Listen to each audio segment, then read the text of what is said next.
नमस्कार मंडळी. अखेर तो दिवस आलाय ज्या जीआरची, ज्या शासन निर्णयाची हजारो कर्मचारी वाट बघत होते, तो आता आपल्या हातात आहे. हो, मी बोलतोय 7व्या वेतन आयोगामधल्या त्या वेतन त्रुटींबद्दल. चला तर मग एकदम सोप्या भाषेत समजून घेऊया की हा निर्णय नेमका आहे तरी काय, आणि सगळ्यात महत्त्वाचं म्हणजे आपल्या पगारावर याचा काय फरक पडणार आहे. हे बघा, 17 नोव्हेंबर 2025चं हे पत्र. कदाचित तुमच्यापैकी बऱ्याच जणांच्या ऑफिसमध्ये हे आलं सुद्धा असेल. दिसायला अगदी साधा आहे, पण यातच सगळं सार आहे. यात काय म्हटलंय की वेतन त्रुटी निवारण समितीच्या ज्या शिफारशी होत्या त्या आता लागू करायच्या आहेत. पण थांबा, या जराशा क्लिष्ट भाषेचा, या पत्राचा खरा अर्थ आहे तरी काय? म्हणजे या सगळ्याचा आपल्यासाठी काय अर्थ आहे? आणि सगळ्यात मोठा प्रश्न, पगाराचं काय? तो वाढणार का? याच प्रश्नाचं उत्तर आपल्याला आता शोधायचं आहे. चला तर मग आपण हे सगळं प्रकरण स्टेप बाय स्टेप समजून घेऊया. सगळ्यात आधी बघू की प्रॉब्लेम नेमका होता काय. मग बघू की यासाठी कायदेशीर लढाई कशी झाली आणि समितीने काय केलं. त्यानंतर हा जो नवीन जीआर आलाय त्याचा फायदा कोणाकोणाला होणार आहे. आणि शेवटी आता पुढे काय करायचं ते पण पाहू. चला तर मग आपण थेट मुळाशीच हात घालूया. म्हणजे हा सगळा घोळ सुरू कुठून झाला? तर गोष्ट सुरू होते 7व्या वेतन आयोगाच्या अंमलबजावणीपासून. आपण सारखं ऐकतो वेतन त्रुटी, पे ॲनॉमली, पण म्हणजे नेमकं काय? तर ही एक अशी अजब सिच्युएशन आहे की जिथे प्रमोशन मिळून सिनियर झालेल्या कर्मचाऱ्याचा पगार त्याच्याच हाताखाली काम करणाऱ्या ज्युनियर कर्मचाऱ्यापेक्षा कमी होतो. आता तुम्हीच सांगा, हे किती विचित्र आहे. स्वाजिकच आहे, यामुळे कर्मचाऱ्यांमध्ये प्रचंड नाराजी होती. आता हे उदाहरण बघा, आणि हे मी नाही सांगत, हे स्वतः शासन निर्णयात दिलेलं आहे. विचार करा, 7व्या वेतन आयोगामुळे काय झालं की एक सहाय्यक शिक्षक जो S13 या वेतन श्रेणीत आहे, त्याचा पगार प्रमोशन घेऊन पदवीधर शिक्षक झालेल्या म्हणजे S14 मध्ये गेलेल्या सिनियरपेक्षा जास्त झाला. म्हणजे प्रमोशन घेऊन पगार कमी, हा तर सरळ सरळ अन्याय होता. आणि याच एका मुद्द्यावरून सगळा वाद पेटला.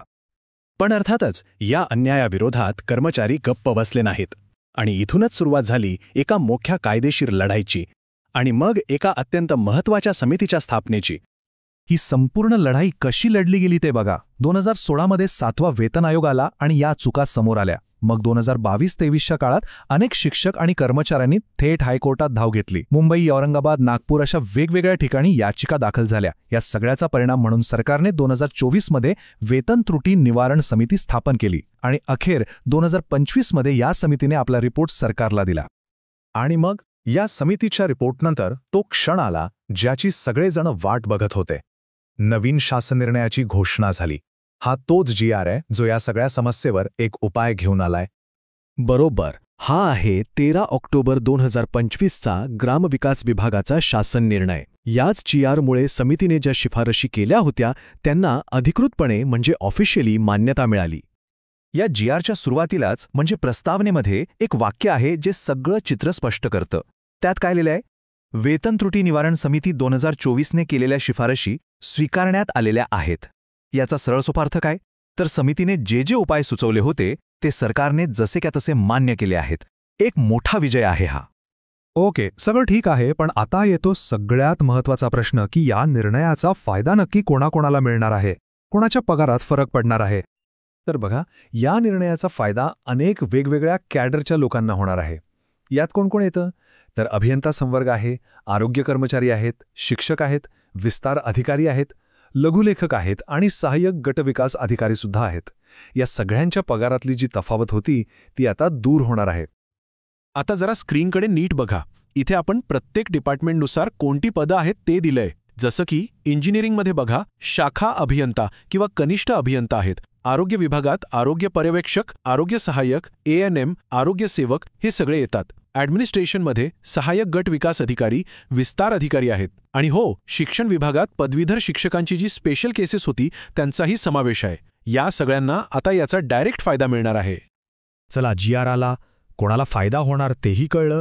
पण आता पुढे काय? म्हणजे प्रत्यक्ष हातात पैसे कधी येणार, याची प्रोसेस काय असणार आहे? तर बघा, याची एक ठरलेली प्रोसेस आहे. पहिलं पाऊल काय? तर सगळे विभाग आपापल्या ऑफिसमध्ये या जीआरची अंमलबजावणी सुरू करतील. त्यानंतर दुसरी स्टेप, प्रत्येक पात्र कर्मचाऱ्याची सॅलरी पुन्हा फिक्स केली जाईल, म्हणजे वेतन निश्चिती होईल. आणि एकदा का हे सगळं झालं की मग तिसऱ्या स्टेपमध्ये सुधारित पगार मिळायला सुरुवात होईल. त्यामुळे हो, याला थोडा वेळ नक्कीच लागू शकतो, पण काम होणार आहे. हे सगळं प्रकरण आपल्याला एक गोष्ट नक्की शिकवून जातं की सरकारी नोकरीत असो वा कुठेही आपल्या हक्कासाठी आणि योग्य पगारासाठी लढणं किती गरजेचं आहे. न्याय मिळतो, पण त्यासाठी सातत्याने आणि योग्य मार्गाने प्रयत्न करत राहावं लागतं. यावर नक्कीच विचार करण्यासारखा आहे. जाता जाता या शासन निर्णयाची आणि संबंधित परिपत्रकाची लिंक मी खाली डिस्क्रिप्शनमध्ये दिली आहे, ती नक्की तपासा. आणि हो, ही माहिती जर तुम्हाला महत्त्वाची वाटली असेल तर आपल्या चॅनलला सबस्क्राईब आणि ह्या प्रयत्नांना लाईक करायला विसरू नका.